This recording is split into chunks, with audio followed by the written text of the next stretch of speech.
Pak, saya pengen kayak orang lain, banyak uang, kebeli mobil, kan di pikiran saya gitu. Iya.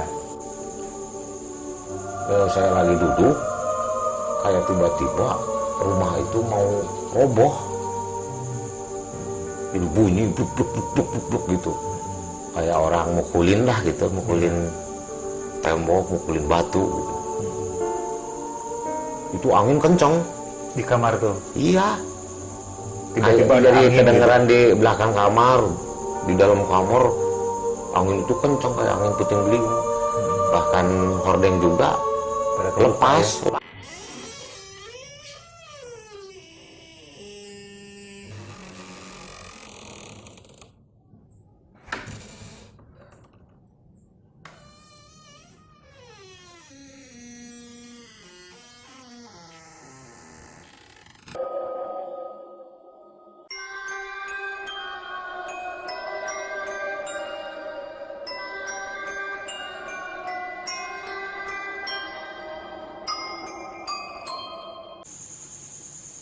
Assalamualaikum warahmatullahi wabarakatuh. Apa kabar sahabat misteri? Jumpa kembali dengan saya di Dangyang Cipta Rasa Channel. Kali ini saya ditemani seorang narasumber yang akan menceritakan kisah horornya. Beliau ini pernah melakukan sebuah ritual pesugihan yang disebut dengan pesugihan potong umur. Seperti apa ceritanya, kita langsung tanya-tanya sama narasumber. Emang Pak Didi? Alhamdulillah sehat. Ya. Jadi waktu itu Pak Didi udah menikah? Ya udah punya anak. Anak saya itu masih bayi lah istilahnya. Bayi. Iya. Udah, untuk lebih lengkapnya kita cerita semuanya Pak Didi. Iya. Gimana ceritanya? Jadi begini, sekitar tahun 92-an saya kan baru punya anak satu. Iya. Masih bayi. Kan dulu itu saya ya masalahnya gini, saya jadi tergiur ke pesugihan itu gitu. Ya kata teman-teman kan gini gitu. Ya kesana kemana gitu, biar kayak orang lain gitu. Ya akhirnya saya tertarik gitu. Karena saya kan masalahnya himpitan ekonomi lah, orang nggak punya gitu. Lagi susah ya gitu. Ya. Akhirnya saya nekat lah gitu, mau terjun ke pesugihan itu. Ya dulu itu kan saya nggak punya modal. Iya. Jadi saya gini, punya motor cuma satu. Cuman dulu lah itu juga dikasih orang tua gitu. Iya.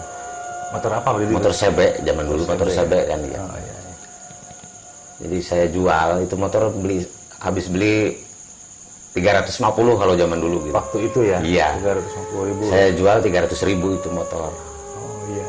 Jadi buat modal gitu. Modal. Ya buat kesana, buat jalan, buat di jalan, buat apa gitulah kebutuhan saya lagi kesana gitu. Ya akhirnya saya jual motor. Saya punya uang kan. Ya akhirnya saya berangkat ke Jawa. Nah di Jawa itu saya itu belum tentu kemana-kemananya arahnya gitu. Di Jawa mana Pak? Di Jawa Tengah? Jawa Tengah. Jawa Tengah iya. Cuman saya kan berdua sama temen katanya pengen ikut gitu. Ya ayo kata saya, kalau mau ikut gitu. Tapi temen saya nggak punya modal kan. Iya. Ya saya numpang aja dulu katanya. Iya boleh. Nah saya lagi bingung di Jawa Tengah itu. Akhirnya saya ketemu sama orang, tapi orang itu saya nggak kenal. Kan saya lagi ngopi gitu di warung.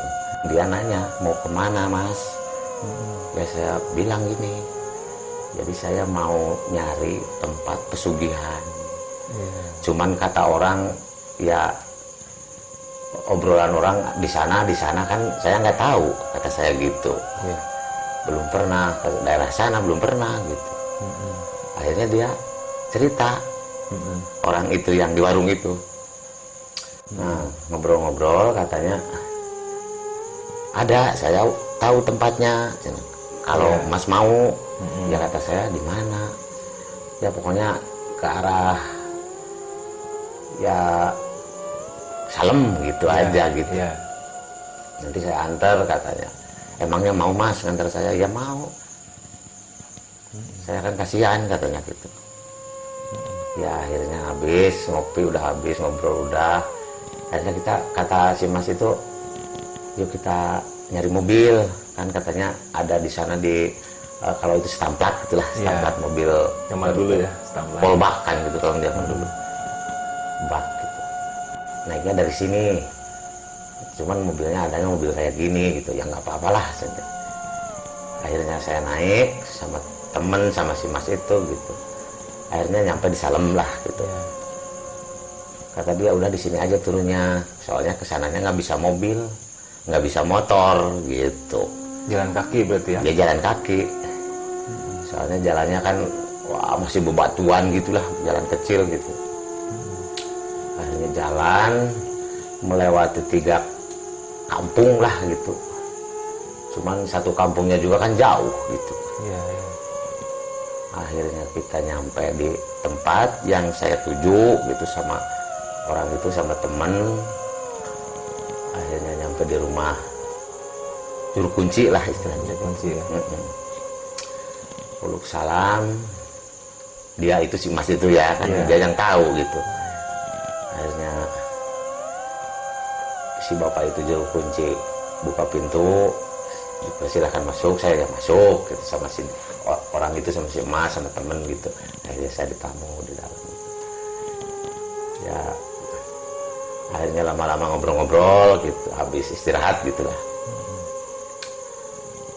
Ya jadi si bapak itu juru kunci itu nanyanya bukan sama saya dulu, jadi sama orang itu yang nganter gitu. Sama yang nganter ya. Ngobrolnya itu. Sama si Medi itu ya. Iya, katanya mau apa, mau kemana? Ya mau ke sini Pak, kata si mas itu. Mau gimana? Dia itu diceritain lah istilahnya mau ke pesugihan itu gitu ya. Pesugihan. Iya mau kaya gitu katanya, mau banyak uang lah gitu. Iya. Akhirnya dia kan ngobrolnya nggak gimana gitu teh, nggak segan-segan gitu lah, udah biasa kan. Belak-belakan aja langsung ini mau pesugihan gitu ya. Ya boleh kata si bapak itu, kalau nggak salah Pak Manto lah, Pak kuncinya itu. Kuncinya Pak Manto Iya ya. kalau nggak salah. Katanya ya silakan. Ya akhirnya saya yang ngobrol. Mas mau gimana? Mas itu kesini.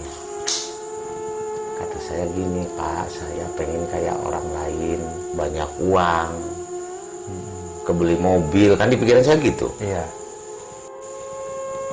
Jadi untuk mencukupi keluarga saya gitu di rumah. Oh iya silahkan, boleh. Gini, tinggal pilih, kata si bapak itu, Pak juru kunci. Pilih gimana Pak, kata saya gitu.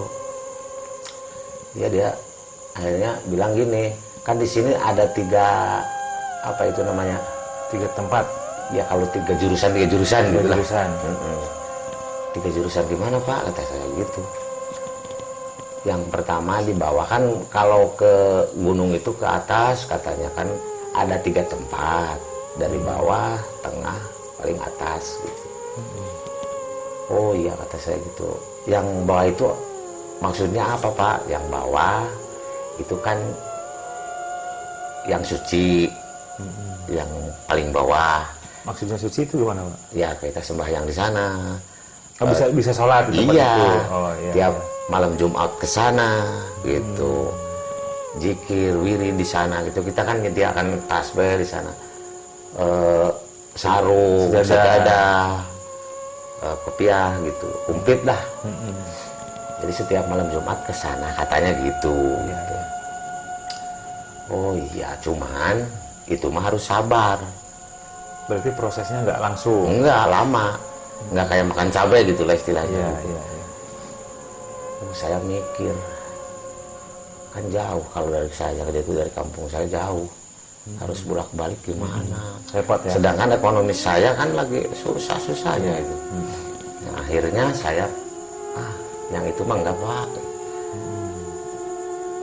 Yang kedua itu gedong jimat. Istilahnya katanya gedong jimat gitu. Iya. Kalau gedong jimat itu apa Pak? Itu mah kalau kamu mau kebal, nggak bisa ditembus peluru, apalagi benda-benda kayak gitulah, yang tajam-tajam nggak mampu gitu. Dikata saya nggak mau Pak, itu kan mungkin jadi preman. Iya. Nggak mau lah. Jadi itu ya buat kekuatan. Iya, itu buat kekuatan. Mau apa juga ada katanya gitu. Saya mau pengen uang gitu, langsung yang cepat gitu. Ya akhirnya dia bilang ya ke atas, yang paling atas, Yang di puncak ya. Ya akhirnya habis ngobrol-ngobrol malam, saya tidur. Habis itu pagi bangun. Nah, siangnya kan nanti malam ke atasnya, sore gitu. Iya. Siangnya ya mainlah di sana gitu, lihat-lihat gitu, sekitar sana gitu. Kan di sana itu ada kali besar gitu di bawahnya itu. Banyaklah pemandangan ini saya lihat-lihat dulu mainnya. Akhirnya sore. Jadi tempat itu kalau siang pemandangannya indah. Indah. Tapi kalau malam menyeramkan. Menyeramkan. Iya, iya. Penduduk juga sedikit. Oh, Di sana itu. Sedikit, satu kampung itu sedikit. Berarti dari Salem ke tempat itu berapa lama itu? Berapa jam? Dari Salem ke sana itu 4 jam. 4 jam jalan kaki. Ke arah gunung. Iya. Naik lah gitu. Nah setelah malamnya itu gimana itu? Setelah waktu Ya, jadi malam. siang menjelang sore, Iya. ya gitu kan. Akhirnya maghrib. Nah, habis maghrib kan kita jalan. Kata Bapak juru kunci itu habis maghrib gitu jalan. Nah dari jarak dari rumah juru kunci ke lokasi itu berapa jauh? Dekat. Dekatnya. Cuma naiknya yang jauh. Di gunungnya itu tinggi sih. Gitu. Dekat, jaraknya dekat. Cuman mungkin medannya agak Nah, sulit. iya gitu. Nah, dari bawah sampai ke atas itu kalau berangkat kan jam 6 lebih lah sedikit gitu habis maghrib. Sekitar jam 11 lebih. Jam 11 malam. Kan saya nggak bawa jam, Iya. nggak bawa apa-apa. Sekitar jam 11-an lah. Saking tinggi-tingginya gitu jauh. Jalannya kan wah terjal gitu ya, saya juga takut gitu kan, pepohonan gitu besar-besar kayunya. Akhirnya nyampe kan di sana itu kan tadinya itu bisa ditemenin gitu dulu gitu, kata si Bapak kunci. Saya takut. Enggak, Cina nggak takut, bisa ditemenin.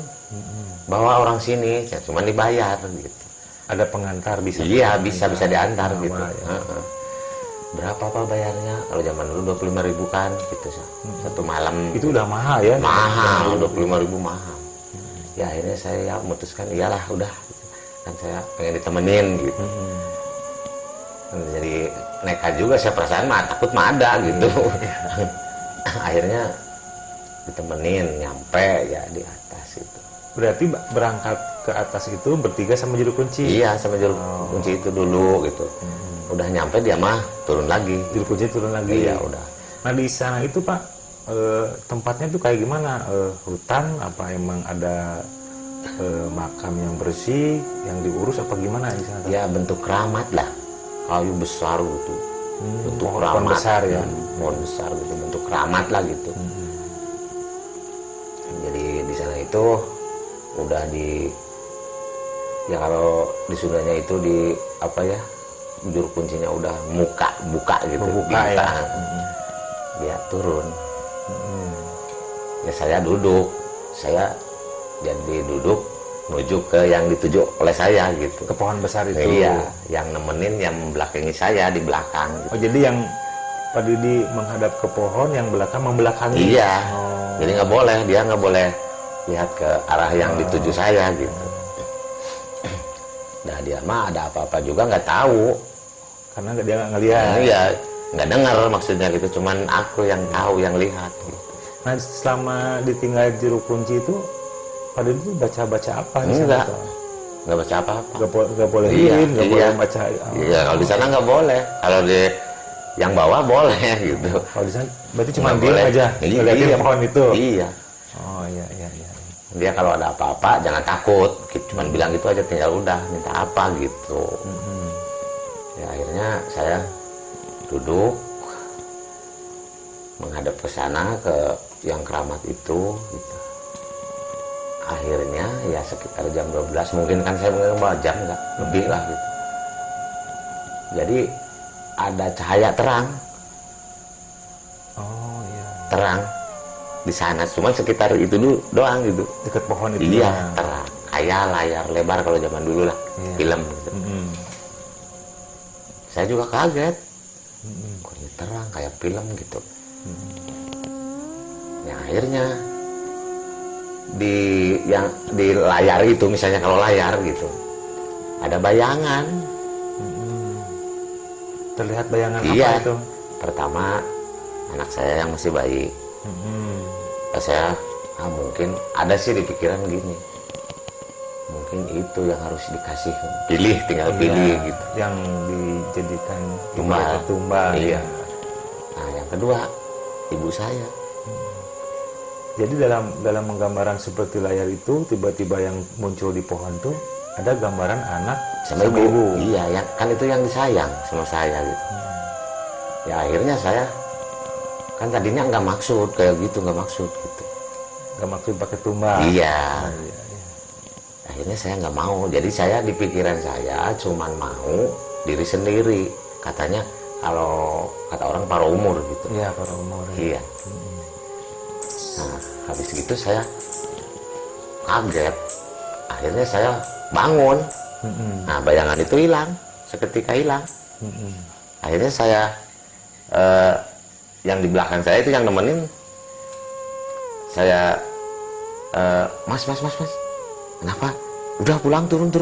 Emangnya udah, kata saya gitu kan. Saya jadi gimana ya, perasaan saya itu jadi anak saya, ibu saya, aduh, saya nggak mau, takut gimana di rumah gitu. Ada sih bayangan gitu, padahal kan saya belum minta. Emangnya udah mas, kita pulang ayo, kita pulang. Jadi si mas yang di belakang itu dia nggak tahu kalau ada gambar seperti itu. Enggak. Oh iya. Emangnya ada apa lah? Ya udah, saya udah beres. Kok cepet? Ya nggak tahu lah. Karena takut. Saya nggak bilang apa-apa waktu di sana itu sama yang nemenin, enggak. Cuman saya udah beres, kata saya gitu. Kok sebentar? Ya nggak tahu. Kita harus langsung turun, langsung ke rumah Pak Kunci gitu. Iya. Akhirnya turun, nyampe ke rumah Pak Kunci. Saya masuk, kan dia udah agak terang lah gitu, udah siang.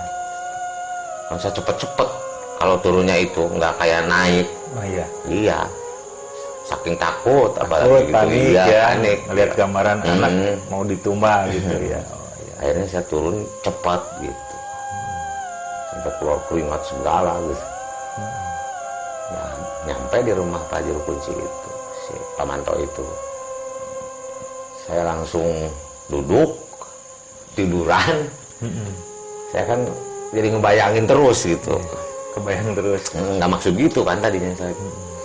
Kayaknya ditanya, saya udah agak sadar gitu.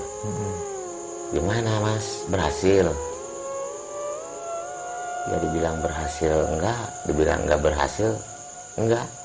Soalnya udah ada sih gitu. Udah ada gambaran gitu. Ya gimana, coba ceritain, minum dulu, minum. Ceritain bahwa yang di atas itu, yang paling atas yang saya tuju itu ada gambaran anak saya sama ibu saya. Emangnya enggak, mas gimana, katanya, maunya gimana? Kan saya belum ikhlas kalau harus anak saya dan ibu saya yang dijadikan tumbal. Di pikiran saya dari tadinya juga, kok nggak bilang, kata dia gitu. Jadi dikirain saya, Pak, diri saya sendiri gitu. Tumbalnya dikirain itu diri sendiri. Iya, yang paruh umur itu gitu. Potong umur itu ya. Ternyata untuk awalnya tetap meminta tumbal dari keluarga. Iya, tapi kalau sayanya tetap diam, bilang nggak mau, kata dia, diam aja gitu, nggak mau itu. Bisa berarti. Bisa. Maunya gimana, ditanya sama itu pasti. Maunya yang gimana. Tapi karena waktu itu Pak Didi panik, Panik, akhirnya langsung pulang. Ya akhirnya ngobrol. Habis itu saya kan ngantuk, tidur. Nah, bangun tidur sekitar jam 2 lah, bangun tidur. Sekarang ini aja Pak, saya mau pulang. Tapi saya kalau kesini lagi jauh, pengen yang di rumah aja, kata saya gitu. Jadi tetap maksa pengen pesugihan. Maksa. Pengen yang di rumah aja, ritualnya gitu. Ya boleh. Kalau mau di rumah nggak usah kesini lagi dulu, katanya. Kalau belum berhasil. Ya akhirnya saya itu dikasih apa ya itu menyan sama si bapak itu, ya, Pak Kuntik gitu. Suruh dibakar nanti di rumah.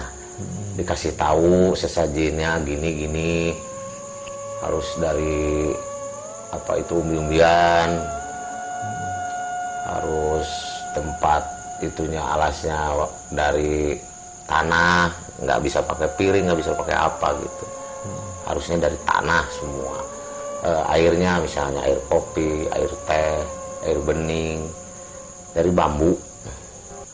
Nggak boleh pakai gelas plastik. Nggak boleh, dari bambu dipotong gitu kayak gelas gitu. Nah itu umbi-umbiannya apa aja itu yang masih ingat nggak itu umbi-umbiannya? Ya yang ingat itu kalau di kampung itu kan ganyong katanya terigu. Ya yang umbi-umbian kayak gitu aja lah. Ada kumeli gitu, ada singkong, ada yang gitu aja lah gitu. Jadi banyak lah, sekitar 30-an lebih macam yang harus disimpan di tempat seperti tembikar gitu ya, di tanah ya. Iya, dari tanah itu. Kalau di Sunda itu kan cowet ya, cowet bukan gitu. tembikar. Kan saya beli di pasar. Ya saya cerita di sana dulu ya. Akhirnya saya pamitan, udah ngobrol-ngobrol gitu. Oh sebelum pamitan dulu ya, jadi gini, kata saya kan, saya masih takut juga gitu ya. Kalau di rumah Pak, itu apa yang datang? Memang yang datang itu dibilang takut bisa. Emangnya apa sih, macam apa? Ular besar katanya. Jadi ketika kita berhasil melakukan ritual itu bakal datang ular besar. Ya itu. Jadi bakal datang ular besar tapi kepala manusia katanya gitu ya. Manusia ya. Nah, cuman pakai mahkota kayak kerajaan gitu. Jadi si siluman yang ada di gunung tadi, kalau dipanggil dari rumah itu bisa datang dengan wujud ular besar dengan kepala manusia. Gitu. Mahkota berkepala manusia. Iya gitu. Kalau namanya siapa, Pak? Katanya, iya nanti harus di apa ya gitu. Kalau sudah itu disambat di apa? Dipanggil. Ya dipanggil. Harus dipanggil namanya. Ya memang kalau bakar kemenyan. Katanya. Namanya itu Ratu Sanggabuana. Ya. Ya akhirnya saya udah detail segala macamnya, udah dikasih tahu itu ininya. Akhirnya saya pamitan pulang. Nah, habis itu pulang, jalan kaki lagi ke Salem gitu, sama temen gitu. Akhirnya nyampe di kampung saya, datang ke rumah. Malah saya ditanya sama istri saya juga, emang saya itu waktu berangkat itu ya diizin dulu, nggak bohongin nggak. Jadi keluarga tahu ya? Tahu, ibu saya tahu waktu itu, jadi izinin gitu. Nah, akhirnya nyampe di rumah ngobrol, dia nanyain istri saya, ibu saya gimana, berhasil nggak, belum, kata saya gitu. Jadi diceritain kayak gitu yang tadi diceritain. Akhirnya kan harusnya malam Jumat Kliwon, kan nunggu Jumat Kliwon itu lama, kalau nggak salah 15 hari lagi lah nyampe Jumat Kliwon. Jadi ada sedikit ada persiapan waktu, ya? Ada waktu buat saya bikin persiapan itu, sesajinya gitu. Akhirnya saya kan nyari alatnya, nyari buat sesajinya gitu. Beli cowet aja saya 30 lebih ke pasar gitu. Akhirnya dapet, udah komplit. Bahkan itu lilinnya juga, kalau dulu kan pelita gitu, pakai kapas itu. Apa di itu minyak ya? Pakai minyak gitu. 8 pelita gitu. Akhirnya dapat komplit, nyampe. Selain ubi-ubian itu apa lagi? Oh, kalau itunya nasi jagung kan. Oh, dikasih nasi jagung Iya, juga. harus nasi jagung. Ayam ada ayam. Ayah ada kembang, Kembang. 7 macam itu, 7 Kembang berarti umbi-umbian, ayam, iya, terus bunga 7 rupa. iya, sama itu apa? Kelapa ada kan? Enggak ada. Enggak ya. Sama cek air kopi, Kopi-kopi ya, air teh, air bening. pokoknya komplit ya. Kalau di Sunda itu bubur berem, bubur bodas katanya gitu. Komplit gitu. Akhirnya udah komplit, udah disiapin, nyampe hari Kamis, mau malam Jumat Kliwon. Akhirnya saya dipersiapin, ditaruh di kamar saya, tempat saya sama istri saya, kamar itu. Gitu. Malahan istri saya juga disuruh tidur sama ibu saya, sama anak saya juga gitu, yang Karena kamar mau sebelah. ritual ya? Iya, di kamar sebelahnya lagi. Ya akhirnya habis maghrib saya naik kan di ranjang itu. Saya itu di kasur di ranjang. Sesaji itu di bawah. Saya di atas. Biasa sambil semedi gitu. Akhirnya saya bakarin itu kemenyannya. Nah, saya duduk. Ya sekitar jam 11 malam. Saya lagi fokus-fokusnya itu. Tiba-tiba ada orang. Kan di saya itu ada TV zaman dulu yang pakai aki, TV hitam putih. Jadi adanya kakek saya itu suka nonton TV Di rumah. Iya, katanya mau nonton berita gitu. Iya. Tengah malam kan ada berita. Padahal udah dibilangin sama saya siangnya juga, setrumnya itu habis, harus dicas gitu. Jadi Supaya nggak ke rumah. Supaya beliau nggak ke rumah itu pura-puranya apinya Habis. Jadi Padahal si TV masih hitam putih ada. itu nggak dicas. Iya. Nggak Tapi ada. akhirnya malam-malam dia datang juga. Datang. Katanya biarin, cuma kan kalau udah habis strumnya itu semakin kecil TV-nya. Oh iya. Layarnya mengecil nah, ya. cuman gambar ada gitu. Ya biarin, kecil juga saya menonton. Akhirnya manggil sama ibu saya, sama saya. Aduh, saya Allah, pikiran gimana ya, nggak fokus gitu. Tapi itu sebelum si orang itu datang udah ada reaksi nggak dari Belum. Oh, belum. Nah, udah baru manggil 1 kali 2 kali belum. Nah, udah sering manggil, akhirnya ada reaksi, ada yang datang. Mungkin dia mau datang, mungkin Emang udah datang cuman belum berwujud gitu.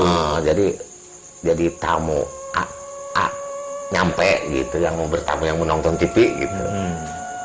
Akhirnya saya lagi duduk, kayak tiba-tiba rumah itu mau roboh. Jadi bunyi bluk gitu. Kayak orang mukulin dah gitu, mukulin tembok, mukulin batu gitu. Itu angin kencang Di kamar tuh. iya. Tiba-tiba ada Jadi angin kedengeran di belakang kamar, di dalam kamar angin itu kencang kayak angin puting beliung. Bahkan hordeng juga Pada lepas. Saking kencengnya angin Iya. itu ya. Kan di Bopen itu ada, ya kalau zaman dulu kan kecantikan istri saya disimpannya di sana, di Bopen gitu. Ada handphone, ada apa, bedah. Semua itu ngawur kemana-mana. Jatuhan ya. Iya. Malah ada yang pecah. Nah, si pelitanya itu pecah, hancur semua. Yang 8 itu. Iya, semua itu berantakan. Mungkin dia marah gitu. Dia diundang, dia datang, tiba-tiba di luar rumah ada tetangga kakek itu yang tetangga mau nonton TV. Iya. Akhirnya si makhluk itu marah dengan mendatangkan angin, menjatuhkan Iya. di rumah. Untung marahnya cuman ke barang, ke apa itu, nggak ke saya gitu. Kan nggak boleh ada orang gitu.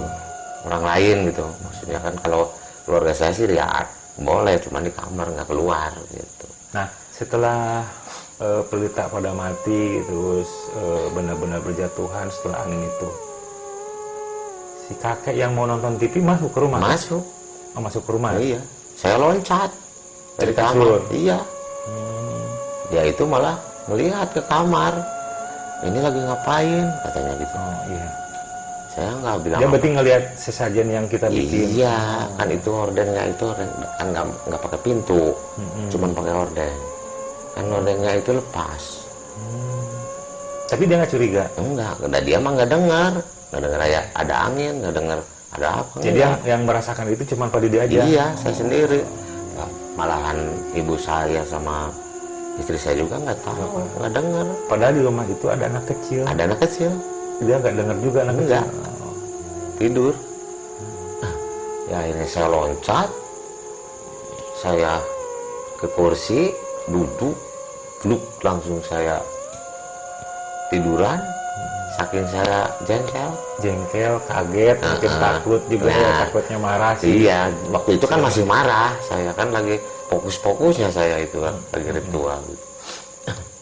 Ya akhirnya dia nanyain sama ibu saya, kata ibu saya nggak ada setrumnya, habis, harus dicas. Dia pulang lagi, nggak duduk, nggak pulang lagi, Langsung pulang. Pulang. Nggak banyak nanya masalah sesajen Enggak, itu. cuman nanyain ini lagi ngapain gitu aja, udah. Ya pulang, akhirnya udah pulang kakek itu, saya bangun dan nggak tidur, cuman tiduran gitu, nggak tidur. Tadinya saking kesel gitu tadinya gitu. Nah akhirnya saya duduk melamun, malah ngobrol sama ibu saya gini-gini. Kata ibu saya mungkin belum waktunya. Kalau di Sunda itu belum kataekan gitu. Kalau di Sunda itu. Akhirnya saya diam sebentar, melamun. Akhirnya saya sadar akhirnya. Yang tadinya emosi sampai pura-pura diem tuh Sadar. sadar. Jadi kan ibu saya bilangin saya gini, mungkin bukan nasibnya, belum saatnya. Iya. Yang udah kan saya jual motor jadi nggak punya motor. Iya. Karena untuk mengongkosi Iya, untuk modal. untuk modal ya. Akhirnya saya sadar, tapi saya dipikir-pikir sama saya, ada kakek itu ada hikmahnya juga. Saya jadi sadar. Jadi dengan kedatangan kakek itu ada hikmahnya. Iya. Apa tuh? Hikmah apa yang bisa diambil dari kejadian itu? Jadi hikmahnya gini, untung saya nggak jadi. Jadi saya punya pikiran gitu. Oh, iya. Maksudnya untung nggak jadi, kan tadinya itu emosi ya, pengen kaya, pengen punya uang banyak gitu, pengen kayak orang lain lah, beli mobil, beli motor bagus gitu. Akhirnya saya sadar habis itu gitu. Mungkin takdir saya, hidup saya cuman segini harusnya dikasihnya gitu. Jadi sadar, untung nggak jadi. Kalau saya jadi, mungkin kan saya dikasih umur 60 tahun, kan 30 tahun udah mati. Iya, karena dipotong. Dipotong. Ya, masuk ke alam siluman gitu ya. Jadi belum juga kenyang, menikmati hasil saya pesugihan, saya udah meninggal. Jadi ada hikmahnya juga gitu. Jadi saya Tapi jadi sadar. setelah kejadian itu pernah melakukan itu lagi nggak? Setelah kegagalan itu pernah ritual gitu lagi nggak? Enggak, Oh, enggak, udah stop aja gitu. stop. Jadi saya langsung ya dibilang kapok ya bisa gitu. Terselamatkan sama adiknya Kakek. kakek. Nah gitu. Kan kalau nggak terselamatkan, kadang-kadang kalau di rumah, ini kadang-kadang kalau di rumah kita bisa kalau minta anak saya bisa dikasih, kadang-kadang. Ya, kalau udah silau sama gitu. Misalnya gitu. Pak Didi, dari kejadian tersebut ada nggak yang ingin disampaikan ke penonton dengan kejadian seperti yang pengalaman yang dialami Pak Didi? Iya. Jadi gini, sama para penonton, jadi jangan pernah lah pekerjaan seperti itu nyari pesugihan. Jadi apa ya, istilahnya udah pengalaman saya gitulah. Ya untung-untung nantinya kalau kaya kan saya habis jual motor apa, akhirnya kan nggak punya apa-apa. Jadi kalau bisa lah nggak boleh cari uang, cari rezeki yang halal lah buat kita gitu. Hasil keringat kita gitu. Mungkin takdir kita, nasib kita, rezeki kita udah dikasihnya sama Allah kayak gitu. Seperti itu. Kita harus nikmati lah. Jangan pernah nyari pesugihan, pesugihan ini. Saya udah pengalaman gitu. Iya gitu lah. Makasih Pak Didi ya. Iya. Yaudah, Sama-sama. para sahabat, semoga dari kisah yang diceritakan Pak Didi ini ada hikmah yang bisa diambil buat kita semua. Wassalamualaikum warahmatullahi wabarakatuh.